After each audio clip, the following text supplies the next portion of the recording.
கர்த்தருடைய பரிசுத்த நாமத்துக்கு ஸ்தோத்திரம். இன்னைக்கு நம்ம பார்க்க போற வேத வசனம் யாக்கோபு 3:16 வைராக்கியம் விரோதமும் எங்கே உண்டோ அங்கே கலகமும் சகல துர்செய்திகளும் உண்டு. For where you have envy and selfish ambition, there you find disorder and every evil practice. James 3:16. இது நம்ம ஒரு சின்ன கதையா பார்த்துடலாமா? எஸ்தர் மற்றும் சாலமோன் இவங்க 2 பேருமே ஒரு தொண்டு அமைப்புல சேர்ந்து ஏழைகளுக்கு உதவி செய்து வந்தாங்களா. ஆரம்பத்தில் இவங்க 2 பேருமே ஒரே மனதுடனும் அன்போடும் சேவை செய்தார்களா. அவர்களுடைய சேவை பலருக்கு நம்பிக்கையா இருந்ததா. காலம் செல்ல செல்ல சாலமோனுக்கு கிடைத்த பாராட்டுகளை பார்த்து எஸ்தரின் மனதில் பொறாமை உருவானதா.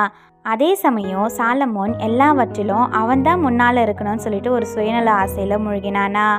இதனால் சிறிய கருத்து வேறுபாடுகள் பெரிய சண்டைகளா மாறுச்சான். தொண்டர்கள் குழப்பமடைந்தாங்களா.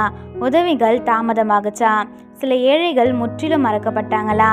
நன்மைக்காக தொடங்கிய சேவை குழப்பத்துக்கும் வேதனைக்கும் காரணமா மாறுச்சா. ஒரு கடுமையான வாக்குவாதத்துக்கு அப்புறம் அந்த தொண்டு அமைப்பு மெதுவா சிதைக்கப்பட்டதா. எஸ்தரும் சாலமோனும் தனித்தனியா பிரிந்தாங்களா. காலம் கடந்த பின்புதான் பொறாமையும் சுயநல ஆசையும் ஒரு நல்ல நோக்கத்தை அழித்து விட்டதுன்னு அவங்க உணர்ந்தாங்களா. ஏழைகள் துன்பப்பட்டாங்களா. சில இழப்புகள் திரும்ப பெற முடியாதவையா இருந்ததா. இவங்க பண்ண செயலால பாதிக்கப்பட்டது மற்ற ஏழைகள் மட்டும்தானா.